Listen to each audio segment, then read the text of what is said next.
Umani ng batikos ang isinalang na panukalang batas sa BTA Parliament araw ng Huwebes na naglalayong amyendahan ang Bangsamoro Electoral Code at ang Bangsamoro Local Governance Code, partikular ang anti-dynasty provision.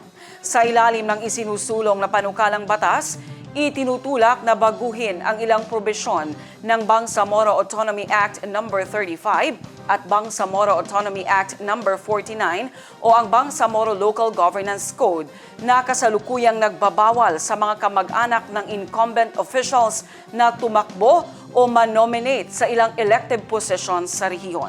Ang News Now sa report.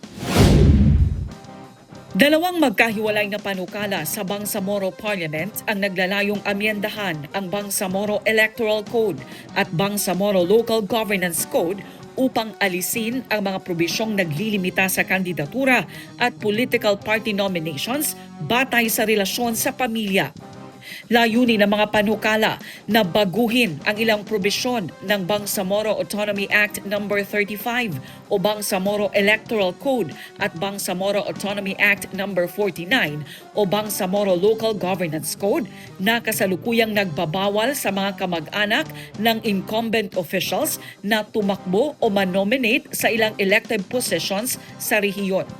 Sa ilalim ng panukalang amyenda sa Local Governance Code, nais alisin ang Section 45G ng Title 2 Chapter 5 na nagdidisqualify sa isang individual na tumakbo sa local elective positions kung siya ay may relasyon hanggang second civil degree of consanguinity o affinity sa incumbent local officials sa parehong lugar.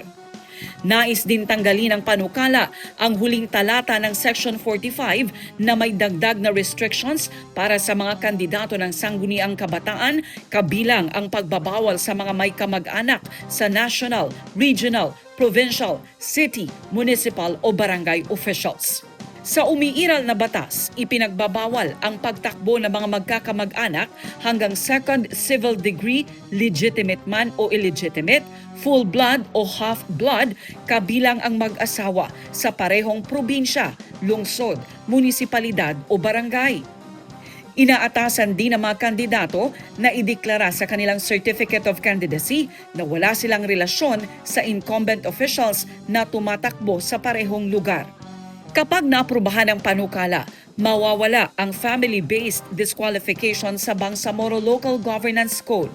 Ang naturang panukala ay iniakda ni na MP Amir Zakaria Rakim, Aminodin Sumagayan, Ali Rakim Munder, Rashdi Adyong, Jose Lorena at Nagib Sinarimbo. Samantala, isa pang panukala ang naglalayong amyendahan ang Article 3, Section 9 ng Bangsamoro Electoral Code sa pamamagitan ng pagtanggal ng Section 9D. Sa kasalukuyang probisyon, ipinagbabawal sa mga political party na mag-nominate ng mga kandidatong may relasyon hanggang second civil degree of consanguinity o affinity. Ipinagbabawal din ang magkakamag-anak sa parehong antas ng mga nominee sa isang partido. Kapag nilabag ito, maaring ma-disqualify ang isa sa mga nominees batay sa desisyon ng political party. Umani naman ang batikos ang dalawang panukala kung saan nagkomento mismo sa post ng BTA Parliament page ang mga netizen sa naging hakbang ng ilang mambabatas.